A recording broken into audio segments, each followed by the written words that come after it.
À la une ce soir, résultat provisoire et partiel du référendum du 30 octobre. Le oui est largement en tête dans les 31 régions et les 13 pays de la diaspora où les résultats ont été proclamés. Nous joindrons en début de journal notre envoyé spécial à la commission électorale indépendante. Célébration aujourd'hui, mardi 1er novembre de la Toussaint, veille de la commémoration des fidèles défunts.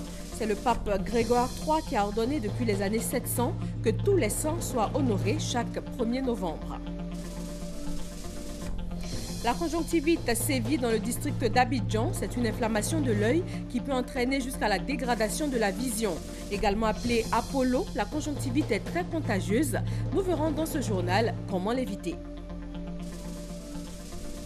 Et en Irak, l'armée a fait son entrée à Mossoul, la deuxième ville du pays, aux mains du groupe État islamique. Une vaste offensive a été lancée le 17 octobre dernier pour reprendre la ville, fief autoproclamé du groupe terroriste.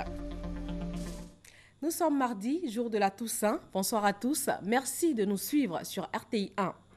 Référendum constitutionnel ivoirien. Tous les bureaux de vote ont fermé dimanche à 18 h. La commission électorale indépendante CEI a commencé à publier les résultats partiels sur 31 régions et 2 districts, Abidjan et Yamoussoukro, et aussi 13 pays de la diaspora. Le oui apparaît largement en tête. Il est en ce moment dans les locaux de la commission électorale indépendante CEI. Nous allons joindre Victorien Angoua. Bonsoir Victorien. Le président de la CEI doit livrer dans les heures qui suivent les résultats globaux, mais toujours provisoires. Dites-nous, comment se déroulent les choses sur place, Victorien?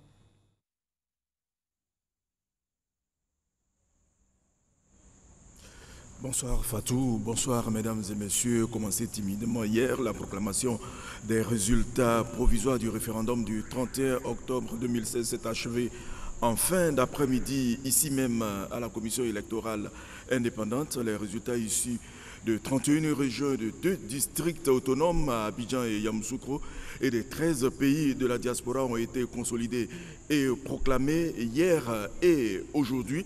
En ce moment se tient une rencontre entre le président de la CEI et ses commissaires. De cette rencontre sortira le résultat global du référendum et M. Youssouf Bakayoko viendra ici même dans quelques instants sur notre plateau pour la validation de l'ensemble des résultats. Je dis bien, ce sera tout à l'heure, Fatou Fofana. Merci Victorien en direct de la CEI. Merci de continuer à suivre cette proclamation étape par étape des résultats. Et vous pourrez suivre sur nos antennes donc la publication de la suite de ces résultats. Le scrutin référendaire de dimanche a été suivi par des observateurs, suivant la déclaration de ceux du Conseil de l'Entente. Référendum constitutionnel du 30 octobre 2016 en Côte d'Ivoire. L'équipe du Conseil de l'Entente a noté au cours de sa mission que la CEI a mis en place l'organisation et la logistique nécessaires pour garantir la régularité et la transparence du scrutin référendaire. Les observateurs du Conseil de l'Entente ont ainsi constaté une amélioration du processus électoral par rapport au précédent scrutin, notamment en ce qui concerne l'utilisation des tablettes biométriques, le déploiement du matériel, la bonne maîtrise des opérations de vote par les agents de bureaux de vote et l'ouverture ponctuelle des lieux et bureaux de vote. La mission du Conseil de l'Entente a relevé cependant une faible affluence dans les lieux de vote, même si elle a constaté une légère amélioration dans l'après-midi du jour du scrutin. Les observateurs ont noté avec satisfaction le bon déroulement du scrutin dans les localités et bureaux visités. Il y a eu aussi des observateurs internationaux. Le groupe d'études et de recherche pour la démocratie et le développement économique et social en a déployé 150 dans le pays. Le bilan est jugé plutôt positif pour une élection juste et crédible. Hassan Khan et Amadou Ouattara. 150 agents poursuivent de plus près l'élection référendaire du dimanche 30 octobre 2016. C'est le nombre d'observateurs déployés sur toute l'étendue du territoire ivoirien par le GRDS, le groupe d'études de recherche pour la démocratie, le développement économique et social. Au thème de cette élection, le premier responsable de cette ONG panafricaine fait le bilan des opérations. Il déclare le scrutin référendaire du 30 octobre 2016 comme étant ouvert, juste, transparent, démocratique et crédible.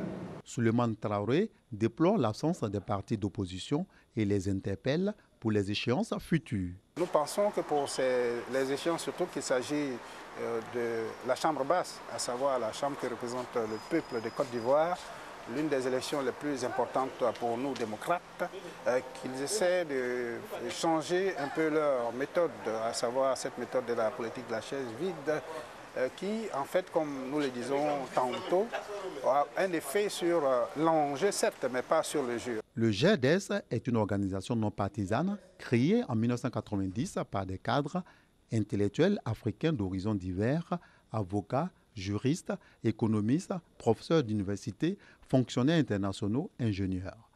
Elle entend faire la promotion de la démocratie au service du développement économique et social. Chaque 1er novembre, les chrétiens célèbrent la Toussaint, la fête des saints connus et inconnus. Il s'agit aussi pour les personnes vivantes de se préparer à rencontrer Dieu en adoptant des comportements saints. Malika Koulibaly. Devant la grotte de la Vierge Marie, après la messe de célébration de la Toussaint, ici, ces femmes sont venues se recueillir en la mémoire de leurs morts. Pour les saints et tous saints, on est venu faire la messe à 8 h et on est en train de prier. On a fini pour venir devant la grotte pour prier aussi pour la Vierge Marie. À la paroisse Saint-Michel d'Adjamé, tout comme à la cathédrale Notre-Dame du Plateau et à la paroisse Saint-Jean de Cocody, les fidèles catholiques ont fêté la Toussaint. Cette fête en hommage aux morts mais aussi aux vivants. La fête de la Toussaint, ce n'est pas la fête des morts uniquement, mais c'est la fête à nous tous. On entend à nous tous, nous qui sommes des pèlerins sur cette terre, et ceux-là que nous appelons nos frères et sœurs défunts qui sont partis à la maison du Père, et ceux qui contemplent déjà le visage de Dieu. Cette fête nous permet de célébrer deux choses en tant que chrétiens catholiques. C'est d'abord notre avenir en Dieu, puisque Dieu nous permet par notre baptême de partager sa vie d'enfant de Dieu.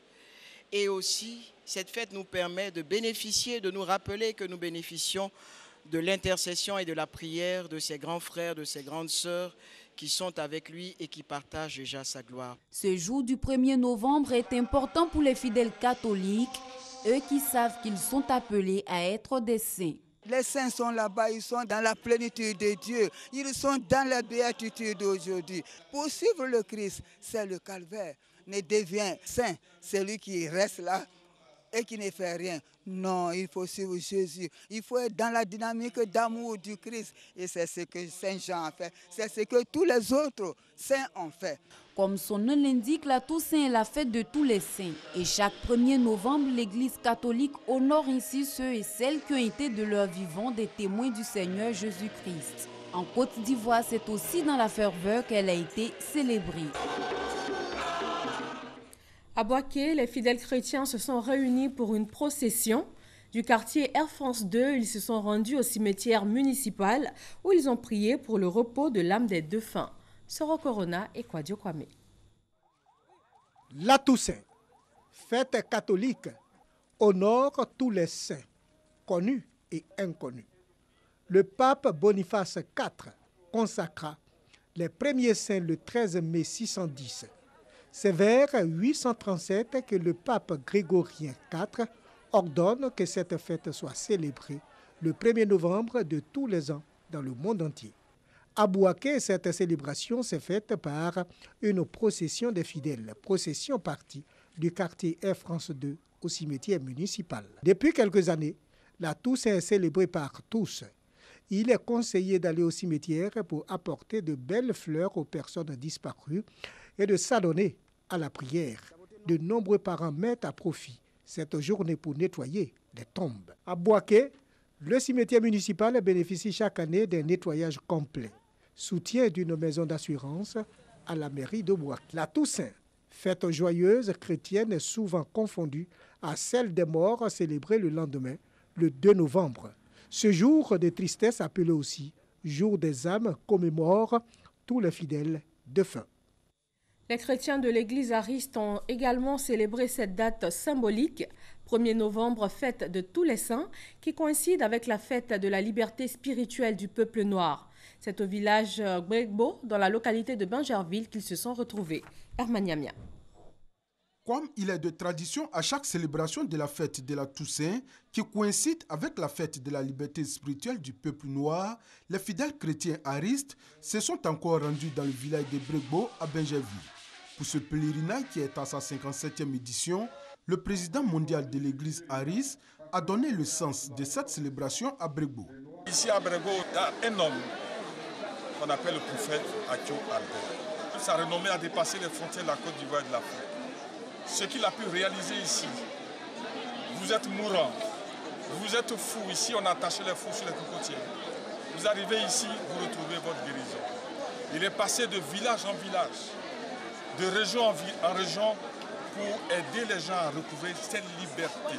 Les fidèles chrétiens aristes ont au cours de cette messe prié pour la paix en Côte d'Ivoire avant d'exhorter les Ivoiriens à cultiver la solidarité et la cohésion sociale afin d'assurer la stabilité du pays. Ils ont bénéficié à cette occasion du soutien d'autres communautés religieuses ainsi que d'un appui financier de la Direction générale des cultes représentée à cette cérémonie par Kouyaté Zoumana, directeur de la promotion des cultes et de la laïcité. Pour clore cette célébration, les fidèles aristes ont organisé une procession jusqu'au domicile du prophète Albert Akio, où la prière de clôture a été dite par le patriarche Faustin Nangui à Diakou. Direction Lourdes en France, des fidèles chrétiens du groupe Nobu sont allés en pèlerinage. Ils ont profité de l'occasion pour visiter des sites touristiques. Thérèse Yoboué nous fait découvrir avec eux les grottes de Betaram et le village de Bartre. Bartrès est une localité située à une quinzaine de kilomètres de Lourdes. Ce village est le plus souvent visité par les pèlerins. Ils vont à la découverte de la prairie où Sainte Bernadette y gardait les moutons. Son père, François Soubirou, l'avait envoyé chez son ancienne nourrice parce qu'il était devenu pauvre et il voulait ainsi réduire le nombre de bouches à nourrir. Située sur une hauteur, cette prairie invite à la prière. Sainte Marie, Mère de Dieu, priez pour nous pauvres pécheurs, maintenant et à l'heure de notre mort. Amen.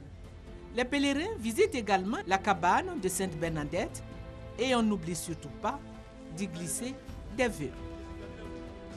Après Bartrès, les grottes de Betaram.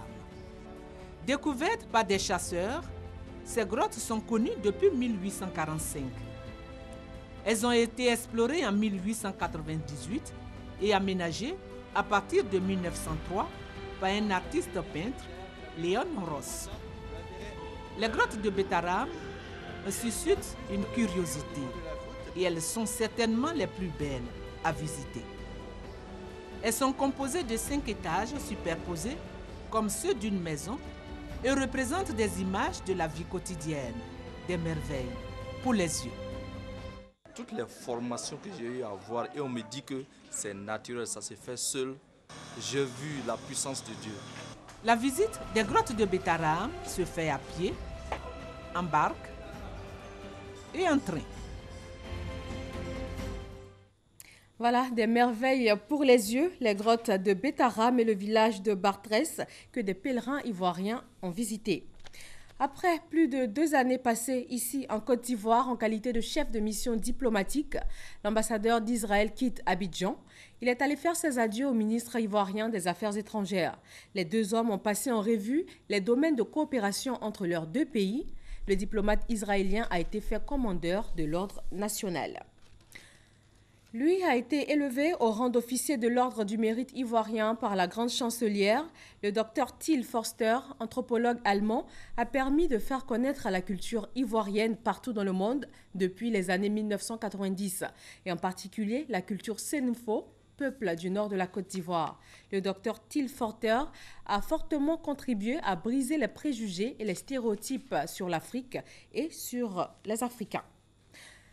Dans le domaine de la santé, la conjonctivite sévit dans le district d'Abidjan. Communément appelée Apollo, cette inflation de l'œil, le plus souvent bénigne, ne doit pourtant pas être négligée. Des complications peuvent survenir allant jusqu'à dégrader la vue. La conjonctivite est très contagieuse. Comment donc l'éviter? Toutes les réponses dans ce dossier signé Ami Sissoko. Des yeux rouges et larmoyants, une sensation de sable sous les paupières, des démangeaisons, des paupières collées au réveil. Voilà quelques-uns des symptômes de la conjonctivite, communément appelée Apollo. Cette maladie des yeux sévit actuellement dans le district d'Abidjan. On appelle conjonctivite l'atteinte inflammatoire de la conjonctive. La conjonctive étant donc cette membrane qui tapisse la surface du globe oculaire dans sa partie blanchâtre visible, mais aussi la partie postérieure des paupières. Certaines infections, certains germes, ces germes-là, ça peut être des virus, ça peut être des bactéries, peuvent entraîner des conjonctivites. Certains produits que nous utilisons au quotidien, cosmétiques, certains agents chimiques peuvent attaquer l'œil et entraîner une conjonctivite. La poussière peut intervenir dans le sens d'aggraver une réaction allergique au niveau de la muqueuse conjonctivale et être à l'origine de la conjonctivite. Il existe plusieurs types de conjonctivite. La conjonctivite bactérienne, allergique, chimique et virale pour les plus connus. Celle qui sévit actuellement est la conjonctivite virale. Essentiellement, deux virus sont mis en cause, les entérobactéries et les adénovirus. Nous avons constaté depuis ces 2 derniers mois un nombre croissant de patients atteints de conjonctivite présumée d'origine virale, des patients venant des collectivités scolaires principalement, mais aussi d'adultes. Et ce nombre est de plus en plus croissant, tendant vers un mode épidémique. Au CHU de Treichville, pour cette dernière semaine, on peut estimer à un patient sur 20 qui est donc atteint. La conjonctivite virale est très contagieuse. La contamination se fait par les contacts humains. Principale source de contamination, les mains. J'ai été contaminée par un de mes camarades. Il avait la conjonctivite et il a frotté ses yeux. Et après, il a attrapé une bic qu'il m'a donnée et que j'ai utilisée. J'ai frotté mes yeux aussi. C'est comme ça que j'ai eu. Chaque fois que nous sommes amenés à toucher un objet qui est touché par un malade qui a déjà la conjonctivite, nous sommes susceptibles d'être contaminés par ce transfert-là. Il faut éviter de se toucher les yeux, aussi bien pour le malade que pour son entourage. La conjonctivite virale est même l'une des causes d'absentéisme en milieu scolaire. Oui, il m'a été donné de constater de nombreux cas de conjonctivite au sein de l'établissement, chez les élèves comme chez certains professeurs. Celui qui est infecté ne peut pas venir à l'école au risque de contaminer les autres. Donc il va bénéficier de 4 à 5 jours de repos médical. Bon, au niveau de l'enseignant aussi c'est la même chose et ça pose d'énormes problèmes au niveau du quantum horaire. Ça m'empêche de travailler, je n'arrive pas à bien voir, je peux même pas... Bon, au volant, mais je ne vois pas bien. Donc, je vais même emprunter un taxi pour venir au travail. Maladie bénigne, à condition qu'elle soit vite et bien traitée par les ophtalmologistes. Elle peut se compliquer en cas d'automédication, d'utilisation de substances telles que le sucre, le sel ou le citron dans les yeux. Il y a eu une épidémie chez moi, en fait, mais j'ai utilisé ce sel-là pour guérir mes enfants. Oui, il n'y a même pas 2 semaines cela. Ce n'est pas agressif. C'est justement ce qu'il ne faut pas faire. Ce qu'il ne faut pas faire, c'est d'utiliser du sucre, du sel, du citron, comme on le voit parfois, pour traiter une conjonctivite. Il faut simplement utiliser de l'eau. De l'eau pour laver les yeux matin, midi et soir, en attendant de rencontrer l'ophtalmologiste. En cas de mauvais traitement de conjonctivite, notamment de conjonctivite virale, l'évolution peut entraîner des kératites, c'est l'atteinte inflammatoire de la cornée, et des kératites, des ulcérations, des sortes de plaies à la surface de l'œil. Ces complications peuvent être graves et aboutir à la perte de la vue. Dès les premiers symptômes, il est donc impératif de consulter un spécialiste. À la prise en charge médicale s'ajoutent des précautions. Si la contamination vient d'un enfant en milieu scolaire, c'est l'éviction scolaire pour au moins 1 à 2 semaines. En milieu professionnel, évidemment, il faut également envisager un arrêt de l'activité professionnelle le temps de la contagiosité, 1 à 2 semaines environ. 4 à 5 jours me paraît limite, voire insuffisant, étant entendu que 2 semaines après, le virus est encore retrouvé dans les larmes et le patient est contagieux. Le gel pourrait être insuffisant, parce qu'il s'agit des virus qui ne sont pas détruits par les gels que nous avons, pour la plupart du temps. Donc, il faut se laver les mains au savon et à l'eau et éviter de serrer la main des autres. Il faut éviter le contact trop rapproché, notamment les bises. D'autres contaminations et d'éliminer la propagation de la conjonctivite, surtout de garder ses yeux sains. Un dossier de Ami Sissoko sur la conjonctivite ces derniers temps, très fréquente dans le district d'Abidjan. Et nous allons rejoindre à nouveau Victorien Angwa, en direct de la commission électorale indépendante. Le président de la CEI, Youssouf Bakayoko, est maintenant prêt à nous donner des résultats globaux provisoires. Victorien Angwa, vous avez l'antenne.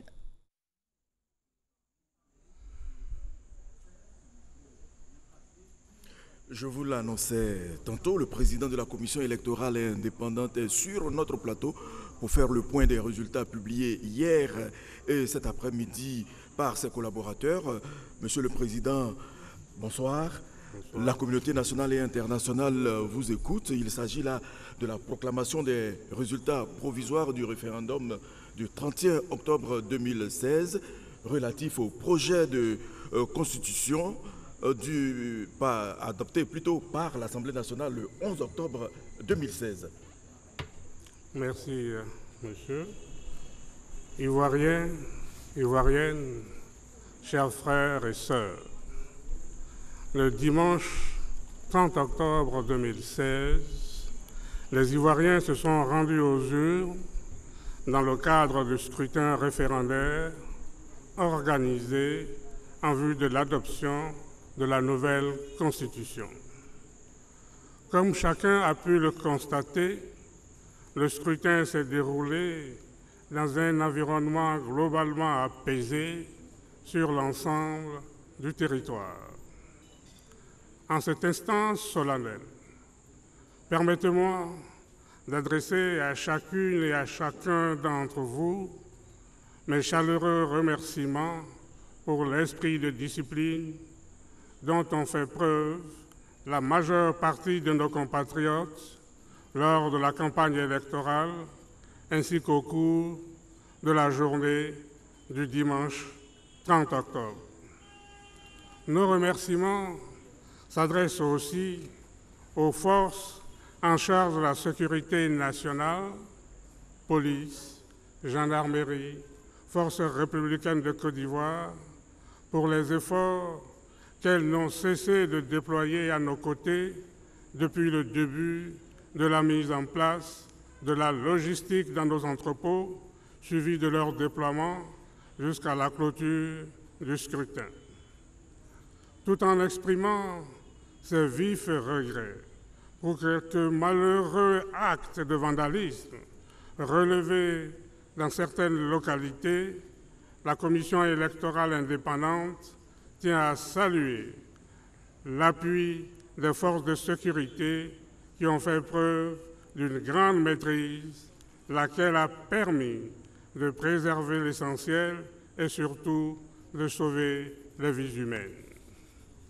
Chers frères et sœurs, depuis la fermeture des bureaux de vote, suivie du dépouillement des votes et de la compilation des résultats dans les commissions locales disséminées sur toute l'étendue du territoire et dans 13 pays à l'étranger, les agents électoraux ont, conformément au mode opératoire retenu par la commission centrale de notre institution, procédé à la transmission des résultats à notre siège à Abidjan.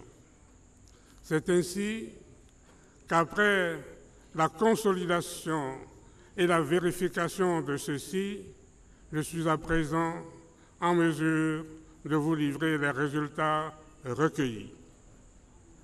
Nombre d'inscrits, 6 313 758. Nombre de votants, 2 678 601. Suffrages exprimés, 2 655 001.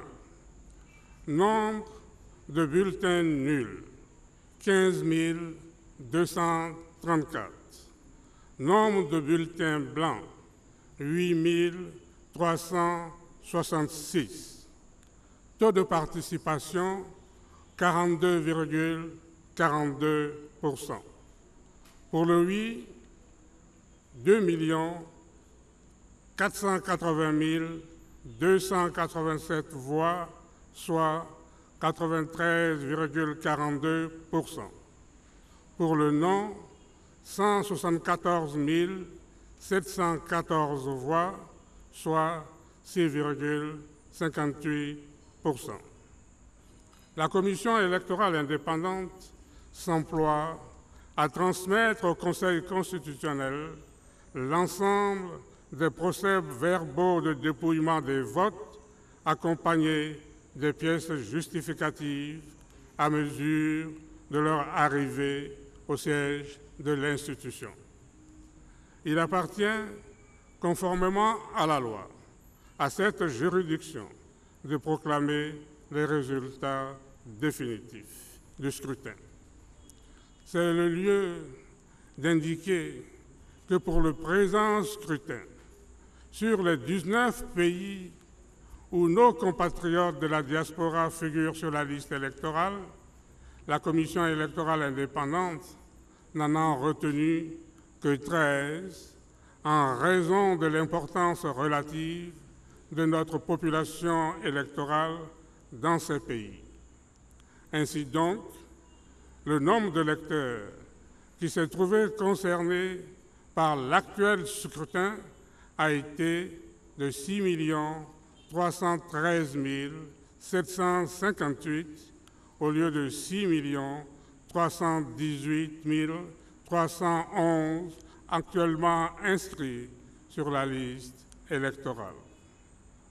Chers frères et sœurs, exactement un an après l'élection présidentielle d'octobre 2015, la tenue de ce référendum dans des conditions globalement apaisées vient témoigner, s'il en était besoin, de notre volonté commune de vivre ensemble dans une nation forte, pacifique et stable. Au terme de ce processus, la Commission électorale indépendante voudrait par ma voix adresser son infinie gratitude au gouvernement, au corps préfectoral, ainsi qu'à tous nos partenaires dont elle a bénéficié de l'appui au cours de l'organisation de ce scrutin. Elle félicite aussi tous nos compatriotes pour leur comportement responsable. Je vous remercie. Voilà, à retenir le taux de participation 42,42%, c'est cela, Monsieur le Président. Et le oui l'emporte avec 93,42% et le non 6,58%, cela en attendant les résultats définitifs qui seront prononcés par les juridictions compétentes. Fatou Fofana. Merci Victorien Angwa. Le président de la commission électorale indépendante CEI, Issouf Bakayoko, vient de donner les résultats consolidés des différents lieux de vote en attendant les résultats définitifs. 93,42% pour le oui et 6,58% pour le non. Poursuivant ce journal et direction Sinématiali, dans le nord du pays, le village de Bawaka a désormais une maternité et aussi une ambulance. Les populations en sont ravies, surtout les femmes qui vont pouvoir donner la vie dans de bien meilleures conditions. Le reportage de Charles Tatou. Bawaka, c'est dans le département de Sinématiali. La mise en place des infrastructures de base est en marche dans cette localité. Après l'électricité, une maternité vient d'être construite par la Fondation Petrosi. Mais bien avant la réalisation de cette formation sanitaire, Bawaka a bénéficié d'un château d'eau, don du président de la République, Alassane Ouattara. On ne sait quoi dire pour exprimer notre joie. Une maternité, un château d'eau, l'origine est la même. C'est le président de la République, Alassane Ouattara, qui donne. il donne à l'ensemble de la population. C'est pour toute la Côte d'Ivoire. Celui qui passe à Bouaka boit de l'eau. Mais ce n'est pas tout. La première dame, Mme Dominique Ouattara, vient également de renforcer l'action de développement de son époux par une ambulance offerte au centre de santé de la dite localité. Pour l'inauguration et la remise officielle de cette ambulance, le ministre d'État, secrétaire général de la présidence, Amadou Gon, s'est fait accompagner par les autorités locales, les cadres et les doyens des cadres, dont Laurent Donafologo et Thiemo Koyade.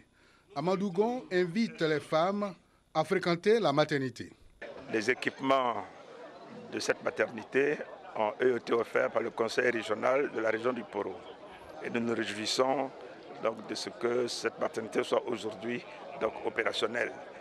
Cela tombe bien et ça montre bien à quel point la préoccupation relative aux femmes et aux enfants est une préoccupation qui touche tout le monde, que ce soit au niveau de l'État, avec le gouvernement, le président de la République, mais aussi au niveau de notamment la première dame, qui, comme vous le savez, a fait de la question de la mère et de l'enfant une priorité de l'action de la Fondation Children of Africa. En tout cas, nous sommes très heureux de venir remettre tous ces équipements aux populations de Bouaka. Une visite guidée de la maternité a ponctué la cérémonie. Dans l'actualité internationale en Irak, l'armée dit avoir pénétré dans la deuxième ville du pays, toujours aux mains du groupe terroriste État islamique. Une vaste offensive a été lancée le 17 octobre dernier afin de reprendre la ville de Mossoul, fief autoproclamé du groupe. Cette entrée des forces d'élite irakiennes dans l'agglomération constitue une avancée symbolique dans l'offensive pour reconquérir la deuxième ville d'Irak. Voilà, rappelons pour terminer que le président de la commission électorale indépendante CEI, Youssouf Bakayoko, vient de donner les résultats consolidés des différents lieux de vote pour le référendum du 30 octobre dernier. 93,42% pour le oui, 6,58% pour le non, avec un taux de participation de 42,42%. Merci à tous de votre attention et excellente fête de Toussaint à tous.